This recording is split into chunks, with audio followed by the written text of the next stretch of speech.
All right, that's awesome. Okay, settle down, everybody. Welcome to the Ballistic Report. I'm your talented host, Ike Moore, and this is the show where we break down pop culture. We got a lot of stuff to get into today, but I have to address this right up front. Now, I know you guys understand that I have a fascination over Beyonce, okay? It's pretty well documented based on my prior videos. That being said, can we please put a stop to these divorce rumors between her and Jay-Z? They've become very old, very fast. First of all, let's be clear. Anyone who cheats on Beyonce, that is a sin. That is against the 10 Commandments, so that is a big no-no. Jay-Z's a smart man. He's not going to leave that woman. So while I'm flattered that you guys want to see the epic team-up of Ike and Beyonce, I'm sorry to say that's not going to happen. I still love you, B. It can't happen right now, but I promise you it will one day. Let's get started, shall we?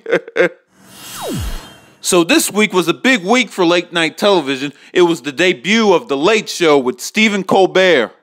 I have been waiting for this show since he left his last show, The Colbert Report. That title sound familiar? The Ballistic Report was based off of The Colbert Report.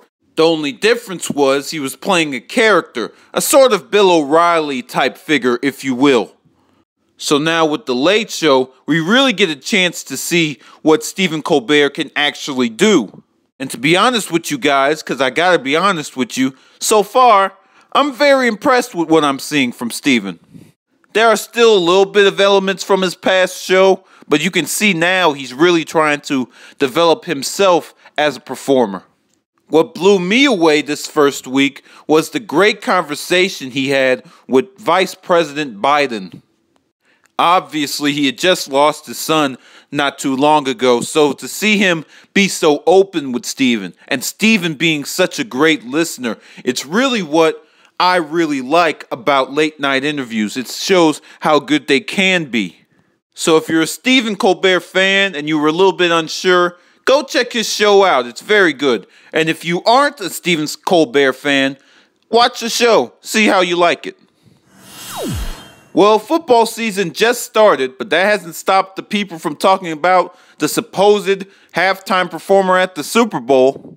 Rumors have been circulating that the NFL wants Bruno Mars to perform at this year's Super Bowl. Now, this man performed 2 years ago, I believe, and he tore the house down. So it's not a surprise they want him back. I mean, Uptown Funk is still what many consider the song of the year, so it's not a surprise. Now, another rumor has circulated that other performers will be joining him as well. Now, if I may have an opinion, which I should, it's my show, I have a few suggestions for your other performers.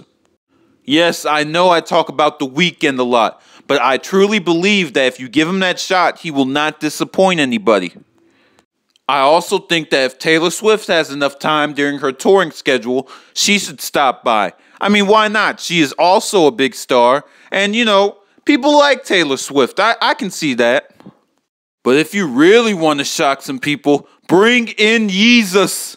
I mean, he doesn't have an album yet, but this will give him the buzz he needs. I mean, coming off of his big announcement that he's running for president in 2020, why not capitalize with having him perform at the Super Bowl? But that's just my list. I'm curious to know what you guys think as well. Now, before I get out of here, I have to mention this movie, The Perfect Guy, starring Sanaa Lathan, Michael Ealy, and Morris Chestnut. Is this the best movie in the world? No, not exactly, but it's still decent enough for you to check out. I really had a good time watching it.